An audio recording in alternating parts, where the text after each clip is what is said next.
Morning. তো আজি আকৌ কাম যাবলৈ ওলাইছোঁ। তো চাইছোঁ ঘৰত যে খানা হৈছেনে। ঠিক আছে, বনাই আছে, পুৰা কামত ব্যস্ত। তো আজি আমাৰ কাম বহুত ইম্পৰ্টেণ্ট আছে, আজি নগ'লেও নহ'ব, কিন্তু যাব মন যোৱা নাই।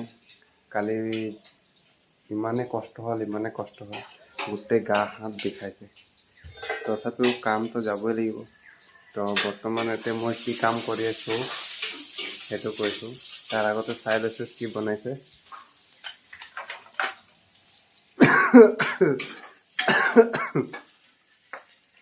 ইমান জ্বলা দি দিছে।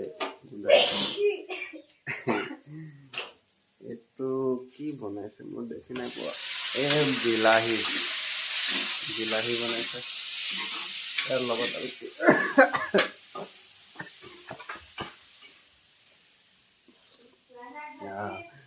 তো আজি মই এইকেইদিন এসপ্তাহ ধৰি মই মিস্ত্ৰী কাম কৰি আছোঁ।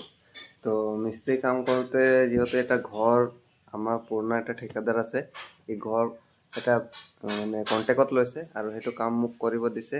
বহুত আৰ্জেণ্ট আছিলে, সেইটো কাৰণে মোক কল কৰি মাতিছে। আৰু মই বহুত দিন এইবিলাক কাম একচুৱেলি কৰা নাছিলোঁ, কিন্তু এতিয়া আকৌ যাব লগা হৈছে। কাৰণ সেই যোনজন ঠিকাদাৰে মানে কণ্টেক্ট লৈছে, সি মোক বহুত সহায় কৰিছে। আগতে মই তাৰ পৰাই শিকিছোঁ গোটেইখিনি কাম। তো সেইটো কাৰণে মোক যাবই লাগিব। তো বাই বাই, কাম গৈছোঁ, কামৰ জেগাত আকৌ দেখাম। Bye bye.